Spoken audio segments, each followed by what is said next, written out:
The morning sun streamed through the tall windows of Windsor Castle as King Charles sat at his mahogany desk, reviewing the day's schedule. His coffee had grown cold, untouched, as his mind wandered to more pressing matters than state affairs. The royal physician's words from the previous week still echoed in his ears like a persistent bell that wouldn't stop ringing. "Your Majesty, the Queen Consort's condition requires more rest and less public engagement," Dr. Harrison had explained with the careful tone doctors use when delivering news that changes everything. Camilla's recent health struggles had been kept private from the media, but within the palace walls everyone could see the changes. Her once vibrant energy had dimmed like a candle burning low, and her famous laugh that used to fill the corridors now came less frequently. Charles found himself thinking about his daughter-in-law Kate more often these days. The Princess of Wales had always impressed him with her grace under pressure, but lately he noticed something deeper.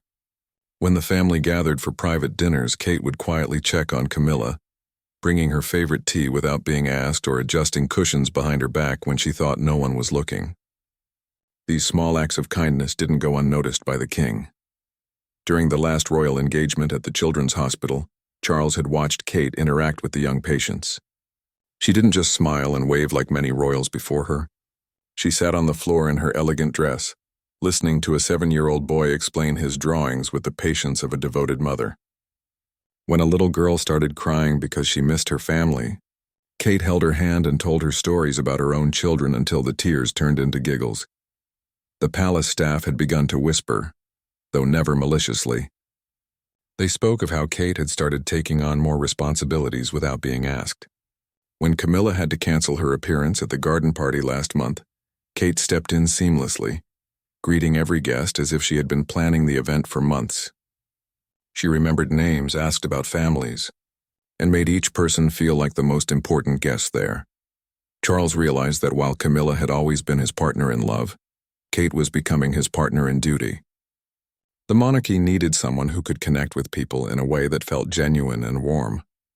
Kate possessed that rare quality that couldn't be taught or trained. She made people believe in the royal family again. That evening, as Charles walked through the portrait gallery, he paused at a recent painting of the family. Camilla stood beside him, elegant but slightly faded, while Kate glowed with an inner strength that seemed to light up the entire canvas. It wasn't that he loved Camilla any less, but he was beginning to see that the future of the crown might depend more on Kate's shoulders than he had previously realized. The king's personal secretary knocked softly on the door, interrupting his thoughts. "Your Majesty, the Princess of Wales is here for your meeting about the upcoming charity gala."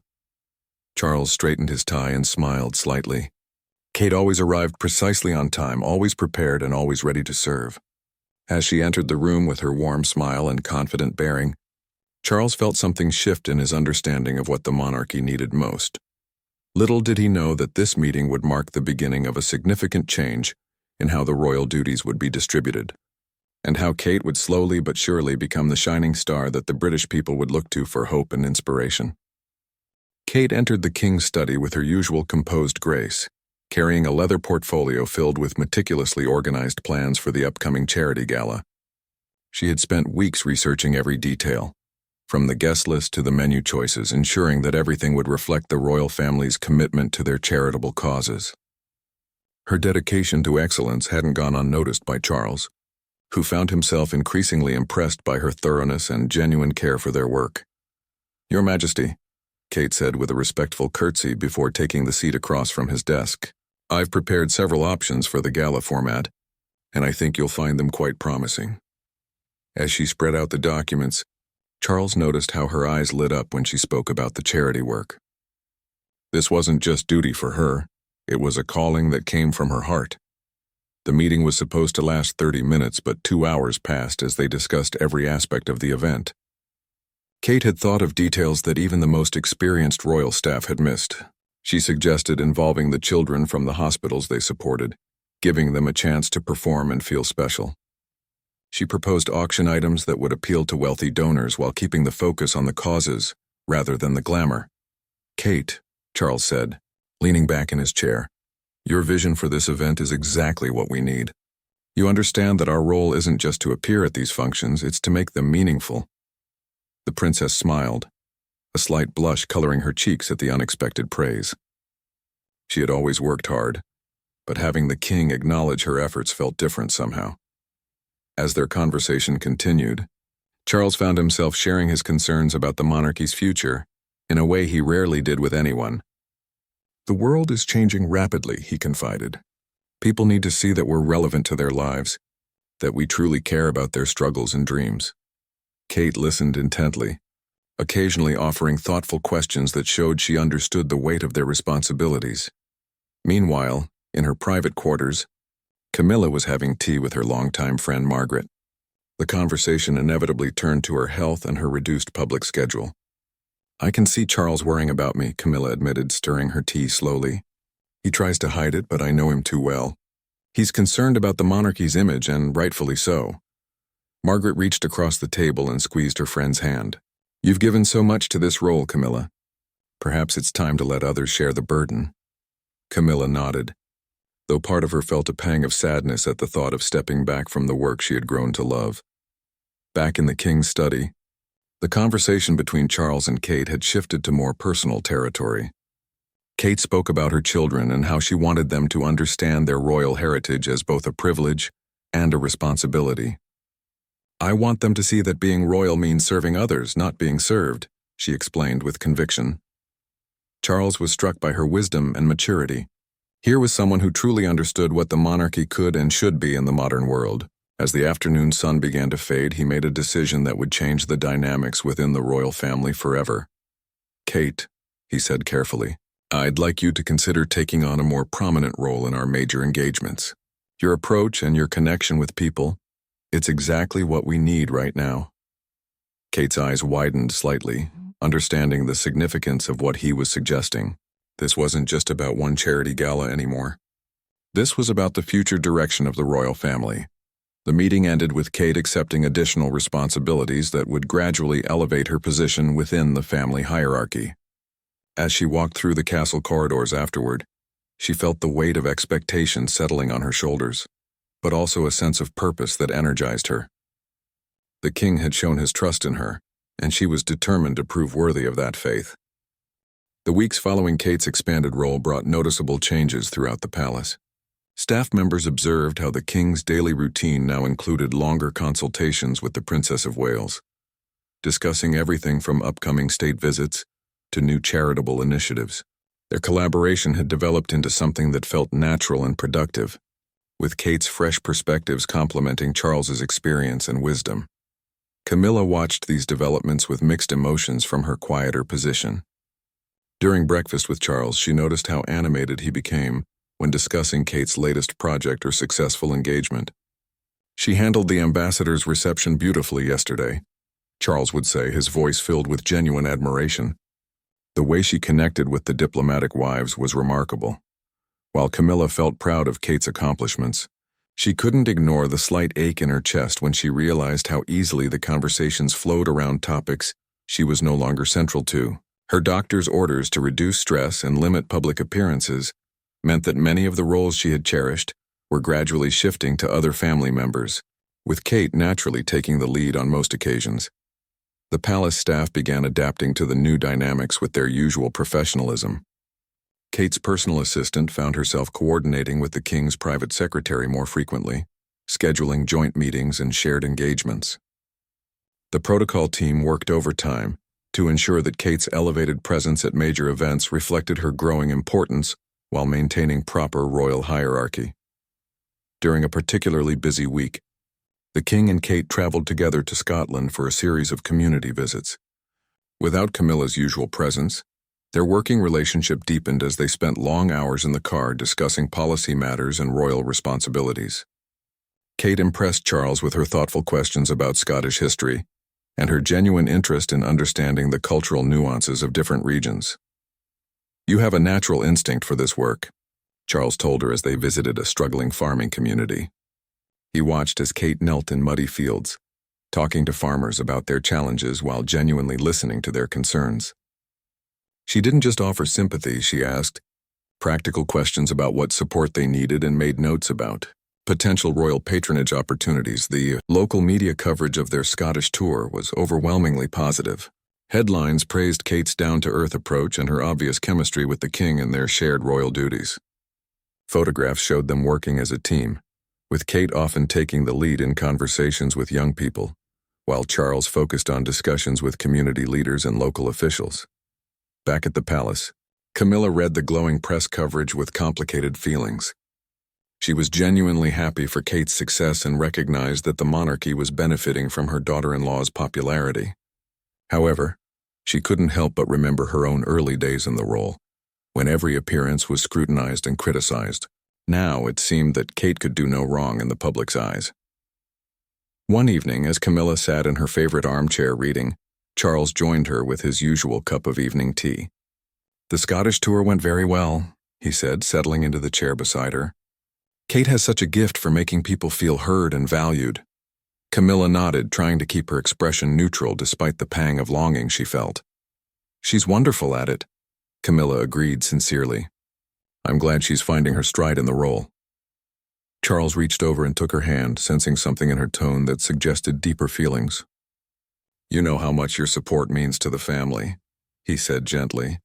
"Your wisdom and experience guide everything we do." That night, as Camilla lay in bed, she reflected on how the royal family was evolving. Change was inevitable, especially given her health limitations, but watching it happen felt like watching a beautiful dance, where she was gradually moving from center stage to a supporting role. She loved Charles deeply, and wanted what was best for the monarchy, even if it meant accepting that Kate's star was rising while her own was gently setting. The next morning brought news that would accelerate these changes even further. The palace received an invitation for a major international summit, and the king immediately thought of Kate as his ideal companion for the diplomatic mission. As he reached for the phone to discuss the opportunity with her, Camilla realized that the shift in royal dynamics had moved beyond gradual change. It was becoming the new normal. The international summit in Geneva would be Charles's first major diplomatic mission since becoming king, and his decision to bring Kate as his primary companion sent ripples through both the palace and the international media. The choice wasn't made lightly. Charles had spent sleepless nights weighing the implications of such a visible shift in royal protocol. "This summit focuses on environmental protection and youth engagement," Charles explained to Kate during their preparation meeting. "Your background with children's charities and your natural ability to connect with young people make you the perfect representative for our initiatives." Kate accepted the responsibility with her characteristic grace, though privately she felt the enormous weight of representing the monarchy on such an important stage. The preparation weeks were intense and revealing. Kate worked closely with the king's diplomatic advisors, studying briefing documents and practicing formal protocols. Charles was impressed by how quickly she absorbed complex information about international relations and environmental policy. Her questions showed not just intelligence, but a deep understanding of how these global issues affected ordinary families. Meanwhile, Camilla's absence from the summit planning became increasingly noticeable. Royal staff who had grown accustomed to preparing for both the king and queen consort now focused their energy entirely on Charles and Kate's partnership. Camilla maintained her dignity throughout this transition, offering helpful advice when asked but never inserting herself into discussions where she clearly wasn't expected. The night before their departure, Charles found himself in his study reviewing Kate's speech drafts. Her words about youth environmental activism were passionate and authentic, reflecting her genuine concern for the world her children would inherit. "You've captured exactly what I hoped to communicate," he told her, and meant it completely. Kate's confidence had grown considerably since taking on expanded duties. The shy young woman who had once seemed overwhelmed by royal protocol had transformed into a poised representative who could hold her own in any diplomatic setting. Staff noticed how she had developed her own style of leadership, collaborative and thoughtful but decisive when necessary. The summit itself exceeded everyone's expectations. International delegates responded warmly to Kate's presentations, particularly her sessions with youth environmental groups. She spoke without notes, engaging in genuine conversations rather than delivering scripted remarks. Charles watched from the audience, feeling proud but also slightly surprised by how naturally she commanded the room. During a private dinner with other world leaders, Kate's ability to balance formality with warmth impressed even the most skeptical diplomats. She remembered personal details about their families, asked thoughtful questions about their country's environmental challenges, and offered meaningful insights about the royal family's conservation efforts. One ambassador later commented that she reminded him of the late Queen Elizabeth in her ability to make everyone feel valued and heard. Back in London, Camilla watched the summit coverage on television from her comfortable sitting room. The cameras loved Kate, her elegant appearance, her confident bearing, and her obvious chemistry with Charles as they worked together. Commentators couldn't stop praising her performance, with one royal expert noting that she seemed to have found her true calling as a global royal ambassador. The most telling moment came during the summit's final session, when Charles and Kate presented their joint initiative for youth environmental education. They spoke as equals, finishing each other's thoughts and building on each other's ideas in a way that felt completely natural. The audience responded with standing ovations, but more importantly, several countries immediately committed to participating in their program. On the flight home, Charles and Kate reviewed the summit's successes with satisfaction. "You were magnificent," Charles told her honestly. "I couldn't have asked for a better partner in this work." Kate smiled, feeling a deep sense of accomplishment but also recognizing that this summit had marked a turning point in her royal role. The media coverage of their return was extensive and universally positive.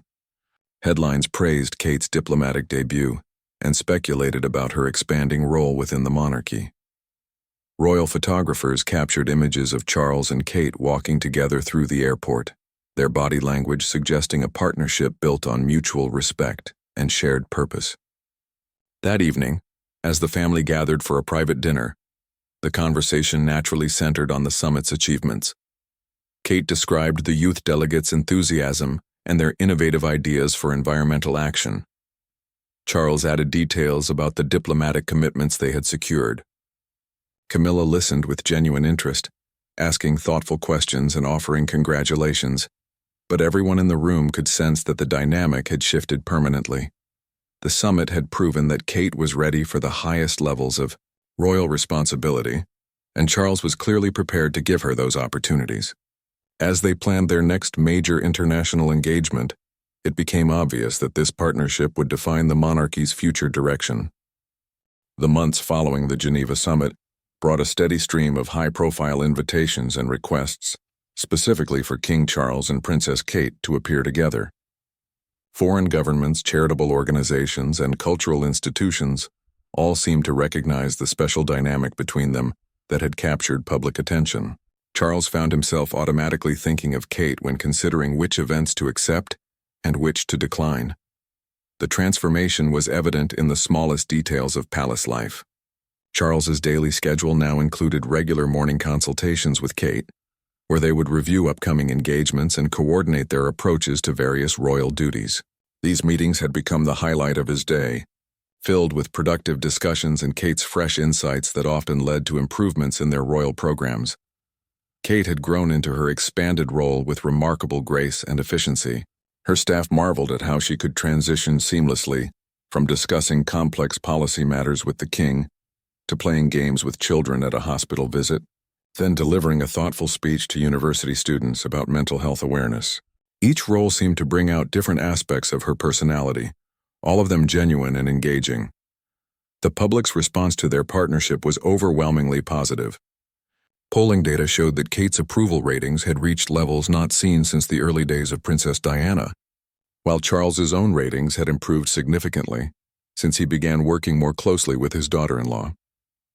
Royal correspondents noted that their joint appearances generated more positive media coverage than any other royal activities. Camilla had gradually settled into a quieter but still meaningful role within the family. Her health had stabilized with reduced stress, and she had found satisfaction in focusing on a smaller number of carefully chosen patronages that aligned with her personal interests. She particularly enjoyed her work with literacy programs and animal welfare organizations, causes that allowed her to work behind the scenes without the pressure of major public events. During a family gathering at Balmoral, the new dynamics were clearly visible. Charles and Kate spent much of their time discussing upcoming royal tours and new charitable initiatives. their conversation flowing with the ease of people who had developed a strong working partnership. They would walk through the estate grounds together, often joined by Kate's children, discussing everything from conservation projects to international relations. One evening, as the family sat around the fireplace, Kate shared her ideas for a new mental health initiative targeting young mothers. Her passion for the subject was evident as she described research she had been studying and meetings she had held with experts in the field. Charles listened intently, occasionally asking questions that showed his deep engagement with her work. "I think we could make a real difference," Kate concluded, her eyes bright with enthusiasm.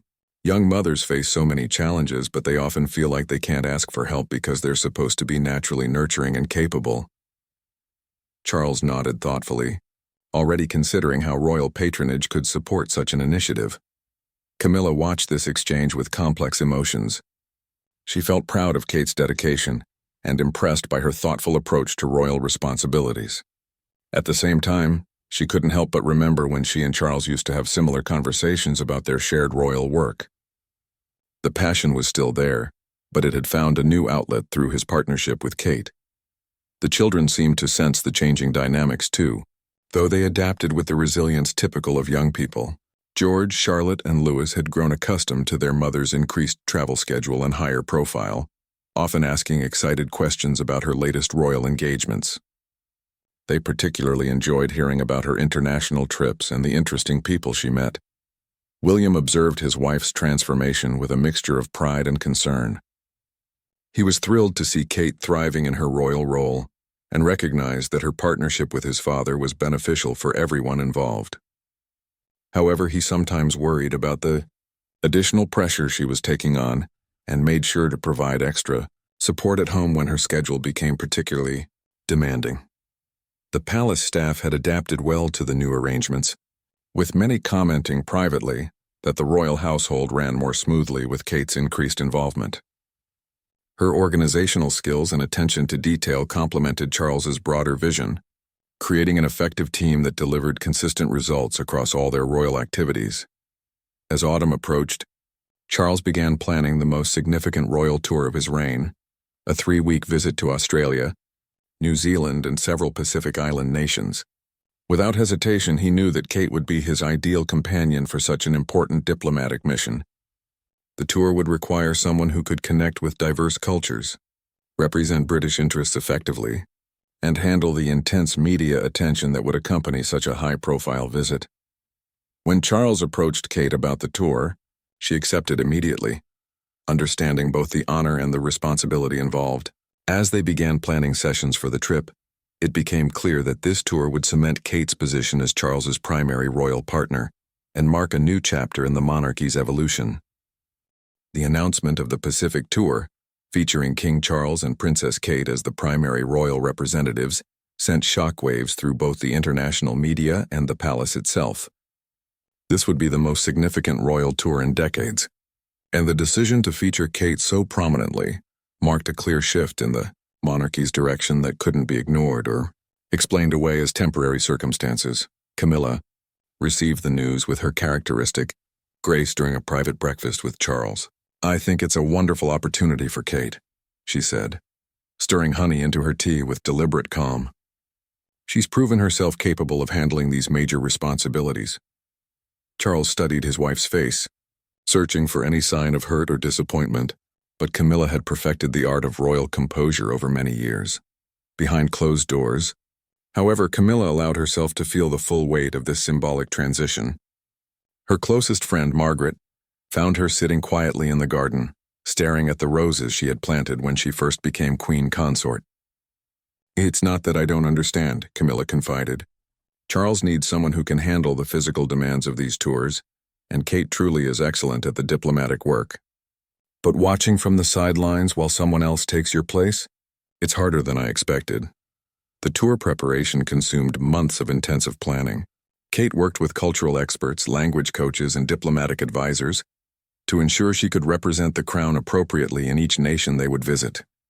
Charles was consistently impressed by her dedication to understanding local customs, historical contexts, and current political situations in every country on their itinerary. "Your attention to detail is remarkable," Charles told Kate during one of their planning sessions. You're not just learning the protocol. You're genuinely trying to understand these cultures so you can connect authentically with the people. Kate smiled, feeling the weight of responsibility but also the excitement of representing Britain on such an important stage. The palace staff noticed how naturally Charles and Kate worked together during the preparation phase. Their meetings were productive and focused, with Kate asking insightful questions and Charles building on her ideas in ways that created innovative approaches to traditional royal duties. The chemistry between them was professional but warm, suggesting a partnership built on mutual respect and shared values. Meanwhile, the media speculation about the tour's significance reached fever pitch. Royal correspondents analyzed every detail of the announcement, noting that this would be Kate's most prominent international role, and suggesting that it represented Charles's vision for the monarchy's future. Some commentators drew comparisons to the early days of Charles and Diana's marriage, when royal tours generated massive international attention and goodwill. As the departure date approached, the entire royal family gathered for a farewell dinner. William spoke proudly about Kate's preparation and her readiness for this challenge, while the children peppered their mother with questions about the countries she would visit. Charles raised a toast to their upcoming mission, praising Kate's dedication and expressing confidence in their ability to represent Britain effectively. Camilla's speech at the dinner was gracious and supportive, wishing them success and safety on their journey. Kate has brought such strength and warmth to our family, she said, her voice steady despite the emotion behind her words. I know she'll represent us all beautifully. The moment was touching but also bittersweet, marking a clear passing of the torch from one generation of royal women to the next. The night before departure, Charles and Kate had their final preparation meeting, reviewing their schedules and discussing their goals for each stop on the tour. I want people to see that the monarchy is evolving, Charles told her. We're not just preserving traditions, we're adapting them to serve the modern world. Kate nodded, understanding that this tour was about much more than diplomatic protocol. The morning of their departure brought crowds of well-wishers to Heathrow Airport, along with an enormous media presence documenting every moment of their send-off. Kate looked radiant in her traveling outfit, waving confidently to the crowds while Charles beamed with obvious pride beside her. The images of their departure would be broadcast around the world, introducing many international audiences to the new face of the British monarchy. As their plane lifted off from London, Kate looked out the window at the shrinking landscape below and reflected on how dramatically her life had changed. From a relatively quiet role as a working royal, she had evolved into someone who would soon be representing her country at the highest levels of international diplomacy. The responsibility was enormous, but she felt ready for the challenge. Charles spent the long flight reviewing their itinerary one final time, but his thoughts kept returning to how naturally this partnership had developed. Working with Kate felt effortless in a way that enhanced both of their abilities to serve the crown effectively. As they flew toward their first destination, he felt confident that this tour would mark the beginning of a new era for the British monarchy. The Pacific tour exceeded everyone's most optimistic expectations, generating international headlines that praised both Charles and Kate for their diplomatic skills and genuine warmth. From the moment they stepped off the plane in Sydney, their partnership captivated audiences and demonstrated the monarchy's ability to evolve while maintaining its essential dignity and purpose. Kate's performance throughout the tour was nothing short of extraordinary. She delivered speeches in multiple languages, participated in traditional ceremonies with respectful enthusiasm, and connected with people from all walks of life with an authenticity that cameras couldn't fake. Images of her laughing with school children in New Zealand, discussing environmental conservation with indigenous leaders, and dancing with Pacific Island communities spread across global media, creating a wave of positive publicity for the British monarchy. Charles watched Kate's success with tremendous pride and satisfaction. During their private moments between engagements, he often commented on her natural diplomatic instincts and her ability to make each person she met feel valued and heard. "You have a gift for this work," he told her after a particularly successful day in Auckland. "People respond to your genuine interest in their lives and cultures." The tour's success was measured not just in positive media coverage, but in concrete diplomatic achievements. Several new trade agreements were initiated, environmental partnerships were established, and cultural exchange programs were launched, all directly resulting from the connections Charles and Kate made during their visits. Their combined approach, his experience and gravitas paired with her warmth and accessibility, proved incredibly effective in building relationships with foreign governments and communities. Back in London, Camilla followed the tour coverage with mixed emotions. The newspapers were filled with glowing reviews of Kate's performance, often comparing her favorably to beloved royal figures from the past. While Camilla felt genuine pride in her daughter-in-law's success, she couldn't ignore the reality that Kate had essentially taken over the role she had once cherished as Charles's primary royal partner. The final week of the tour brought the most significant moment of the entire journey. During a state dinner in Fiji, Charles made an impromptu speech that surprised even Kate. "I have been privileged to serve alongside someone who embodies the very best of what our monarchy can offer the world," he said, looking directly at Kate. "The Princess of Wales has shown that our institution can adapt and thrive by embracing the talents and perspectives of the next generation." Kate's response to this unexpected praise was characteristically gracious, but those who knew her well could see how deeply the king's words affected her. This public acknowledgement of her importance to the monarchy's future felt like a formal recognition of the role she had gradually grown into over the past year. The flight home provided time for reflection on how much had changed during their 3 weeks away. Charles and Kate reviewed their experiences, discussing what they had learned and how they could apply those insights to future royal duties. Their conversation revealed the depth of trust and understanding that had developed between them, creating a partnership that felt both professional and genuinely caring. Upon their return to London, the family reunion at Buckingham Palace was warm but revealing. William embraced Kate with obvious pride, while the children bombarded her with questions about her adventures. Camilla's greeting was equally warm, but observers couldn't miss the subtle shift in dynamics that had occurred during the tour's success. The weeks following their return brought a steady stream of invitations for Charles and Kate to appear together at major events. Their proven effectiveness as a team had created demand for their partnership that extended far beyond traditional royal duties. They were invited to address international conferences, lead major charitable initiatives, and represent Britain at the highest levels of global diplomacy. Camilla gradually found peace with her evolved role within the royal family. Her health had improved significantly with reduced stress, and she discovered satisfaction in focusing on causes she truly cared about, without the pressure of major public scrutiny. She developed a new routine that included more private charitable work and personal time, creating a lifestyle that better suited her current circumstances. The transformation was complete when Charles announced the establishment of a new royal foundation focused on youth development and environmental conservation, with Kate serving as its primary patron and public face. This initiative would become her signature cause, allowing her to combine her natural affinity for working with young people with the environmental concerns that had always been important to Charles. As the months passed, the new arrangement settled into a comfortable rhythm.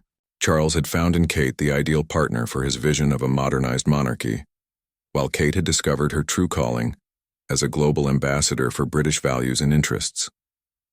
Their partnership had evolved naturally from necessity into something that strengthened both of their abilities to serve effectively. The story concluded with a garden party at Buckingham Palace, where all 3 generations of the royal family worked together seamlessly. Charles and Kate moved through the crowd as a team, greeting guests and discussing royal initiatives, while Camilla hosted a smaller gathering focused on her literacy programs. The sight of the royal family functioning harmoniously despite the significant changes in their roles demonstrated that evolution and tradition could coexist successfully. Looking toward the future, it was clear that Kate had become the bright star Charles needed to guide the monarchy into its next chapter, while Camilla had found contentment in a role that better suited her current life circumstances. The transition had been handled with dignity by everyone involved, proving that even ancient institutions could adapt to changing times while maintaining their essential purpose and values.